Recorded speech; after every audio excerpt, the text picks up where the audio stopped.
In 1965, an airman first class named Charles Hall was posted to the gunnery ranges at Nellis, Nevada. His job was releasing weather balloons. His orders were unusual. He could never be briefed. He could never be debriefed.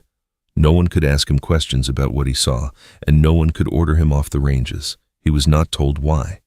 He would later learn that at least 41 men had held that posting before him over the previous 7 years. Some had been hospitalized. Some had been given medical discharges. Some were killed. One deserted the Air Force entirely and hid until his discharge date when he came back to sign the papers. Hall was sent into whatever had broken all of them. He was shot by one of them and left to bleed in the desert. They watched. He did not die. After that, they started talking. Charles Hall, born mid-1940s, rural Wisconsin, enlisted in the United States Air Force in 1964. The following year, he was assigned as range weather observer on the gunnery ranges at a military reservation adjacent to Nellis Air Force Base, Nevada. Thousands of square miles of restricted desert, 50 miles northwest of Las Vegas, bordering what the world would later know as Area 51. His job was entirely ordinary: release weather balloons, track them with a theodolite, measure winds aloft, call in reports to Nellis. He did this alone, on isolated ranges, in open desert, often at night. His orders were not ordinary. He could never be briefed. He could never be debriefed. No superior could ask him what he had seen on the ranges, and no superior could pull him off them. Hall understood later why the restriction existed. The beings on the ranges, he says, could read what a person was thinking. A man who had been debriefed would carry information in his head that made him a security problem. The solution was to never give him any. After the posting, Hall served in Vietnam and earned commendations. He left the Air Force, earned a degree from the University of Wisconsin, and built a career in nuclear physics and IT. He married Marie. For 35 years, he said nothing. He began publishing in 2002 with a book called Millennial Hospitality. By 2013, there were 6 volumes. He later retired from public speaking due to poor health. One more thing about Hall before I go any further. He's a practicing physicist and a Roman Catholic who is explicit that nothing he witnessed was supernatural. No time travel, no dimensions, no magic. Advanced technology, operated by mortal creatures who have families, who eat, and who die. That framing never changes. Before I tell you what Hall says he saw, I want to sit with the number that came before him. Over the 7 years prior to his posting, at least 41 weather observers had been assigned to those ranges. That is Hall's number from his own books, and it has not been independently verified. What happened to them, according to Hall? Some were hospitalized, some were given medical discharges from the Air Force, some were killed. The reports that came back mentioned ghosts, strange lights, and a radioactive horse. Many were frightened and injured until they refused to go back. The Air Force cycled through them. One man's story sits apart from the rest because it is the most specific. An observer deserted the Air Force entirely, left the area, did not come back. His friends in the unit covered for him, week after week, month after month, until the day of his actual discharge finally arrived. He came back, signed the papers, and disappeared for good. Now think about what that number means if it is even approximately right. It means the Air Force kept filling the same solitary posting with young men who kept coming back broken and did not close the position and did not change the assignment and did not put a second man out there alongside the first. That is not how a military organization handles a dangerous posting. It is how it handles a posting where the danger is the point, where the exposure is the assignment, and where the only question left is whether the next man lasts any longer than the last one did. Or it is a number in a book, written by the 42nd man decades later, with no independent documentation behind it. Both of those readings should bother you. Here's what Hall says was out there. Tall, 6 feet at minimum, growing past 8 feet as they aged, with a second growth stage around 400 years that could push them to 9.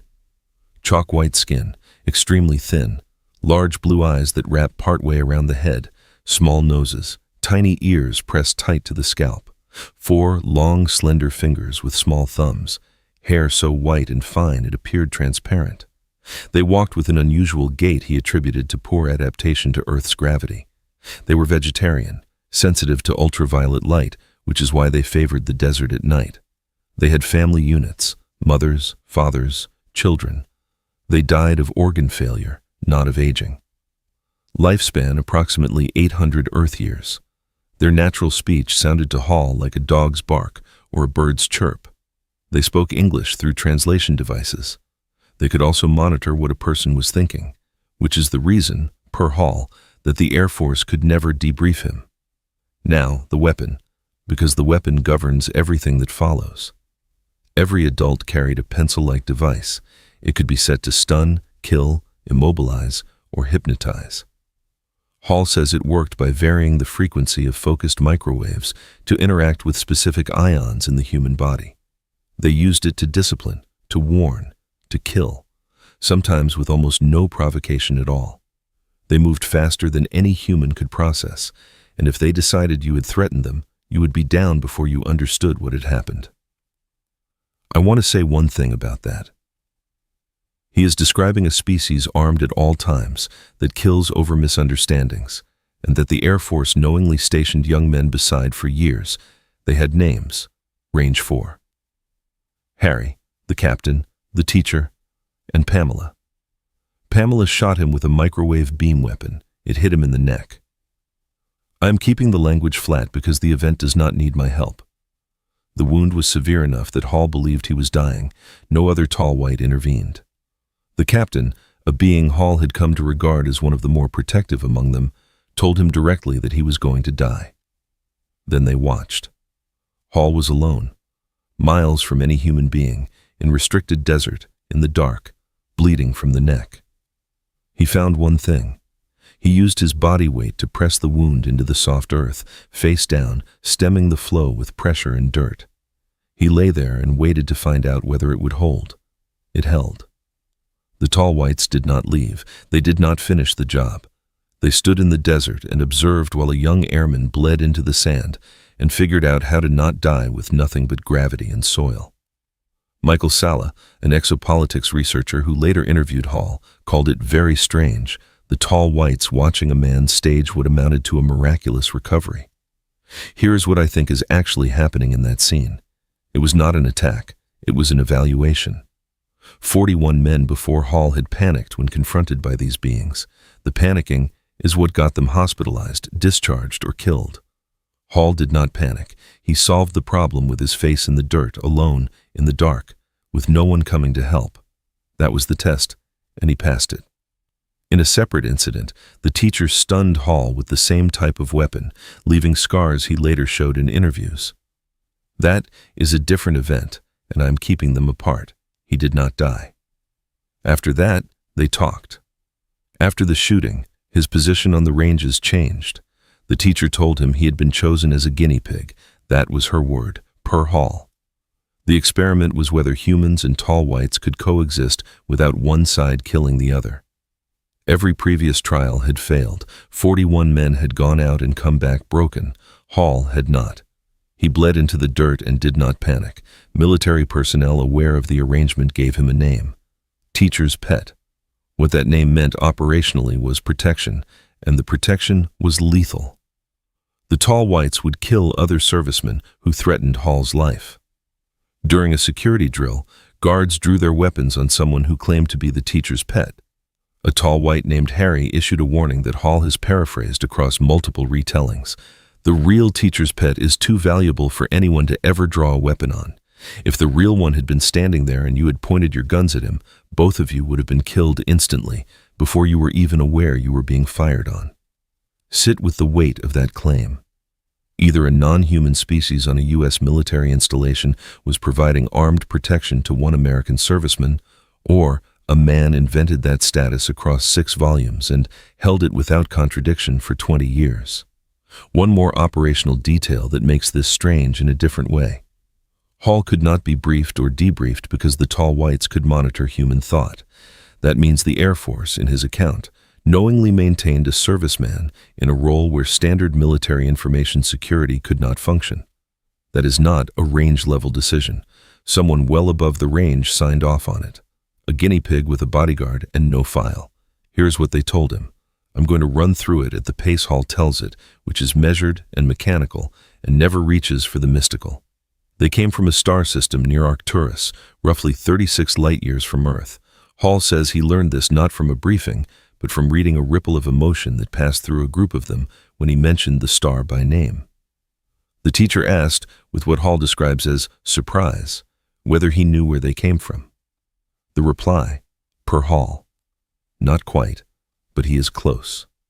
They used Earth as a way station between their home system and other destinations. Their presence in the Nevada desert, per Hall, predates modern American settlement by centuries. They were not visitors, they were residents. The arrangement was commercial, a treaty. The United States provided clothing, a base, and resources. The tall whites provided knowledge in propulsion, electronics, and materials science. The teacher sat in rooms with Air Force generals. Hall says he personally watched generals board tall white craft and leave for hours at a time. They visited Las Vegas in disguise, wigs, makeup, heavy clothing, sunglasses, accompanied by CIA escorts. In the 1960s, they favored casinos like the Stardust, arrivals and departures timed to the full moon in warmer months. The reason it all stayed secret, according to Hall, is that the authorities believed the public was not emotionally ready for the truth. I'm not going to editorialize on any of that. I'm going to note that it is either the most extraordinary secret in American history or the most detailed novel ever sold as memoir. A commercial treaty, generals in alien craft, tall white beings in wigs at the Stardust, one man's testimony, 6 books, no photographs. Now it can be checked because some of it can. Hall has a verifiable military record. His service at Nellis is not in dispute. Researcher Paula Harris took him back to Indian Springs, now Creech Air Force Base, and he walked her to the locations he described. The geography held. Journalist David Coote interviewed Hall's military colleagues, and they remembered him. They also remembered the legends about the tall whites. 3 independent witnesses came forward to confirm portions of his testimony. Those witnesses are unnamed in the public record. The consistency argument is the one his supporters lean on hardest, and it is not nothing. Hall told the same core story across 6 books, 11 years of publication, and 2 decades of public interviews. The volume of detail would be difficult to fabricate. His lifestyle remained modest. He did not get wealthy from the books. Now the other side, at full weight. There are no photographs. Hall attributes this to military confiscation and alien prohibitions. His proof is scars from the stun incident, his story, an unnamed corroboration. The 41 observers is his own number. It has never been independently documented. I put the environment to a man I'll call Driscoll, a composite of the military and psychological professionals who spoke to me unnamed, and who is not commenting on Hall's case specifically. Prolonged solitary duty on restricted desert ranges in extreme conditions, he said, produces hallucinations, paranoia, and constructed narratives at a documented rate. That is the competing explanation, and it is a real one. The isolation explanation accounts for a great deal. What it does not easily account for is 6 books told the same way for 20 years by a man who gained almost nothing from telling them. The story cannot be confirmed. The man can be. One more thing about Hall, and it is not what he claims, it is what he refuses to claim. Across 6 books and every interview on record, Hall is explicit about what the tall whites are not.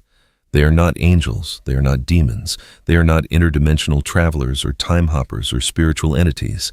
They are creatures, they eat, they reproduce, they raise children, they carry weapons because the universe is dangerous, not because they are evil. They die of organ failure after about 800 years, and when they die, they are gone. Most contactee accounts escalate into mysticism. The beings become teachers, saviors, cosmic parents delivering revelations about human consciousness. Hall's never do. His tall whites are difficult, territorial, quick to violence and transactional about everything. They shoot a man and watch to see if he dies. They negotiate basing rights in exchange for technology. They go to Las Vegas in disguise because they find humans interesting, not because they love them. That register, pragmatic, mechanical, deliberately untranscendent, is either the most disciplined world-building in the literature or the testimony of a man who spent 2 years next to something real and came back describing what he saw without decorating it. I'm not choosing between those. I'm noting that the restraint is unusual. A man who wanted to sell books had every incentive to make the tall whites grander than he did. He made them petty, armed, and mortal instead. Hall said one thing about them that I keep coming back to. They are just creatures like us. If he is right about that, it is the most important sentence in any of his books. If he is wrong, it is still the most interesting.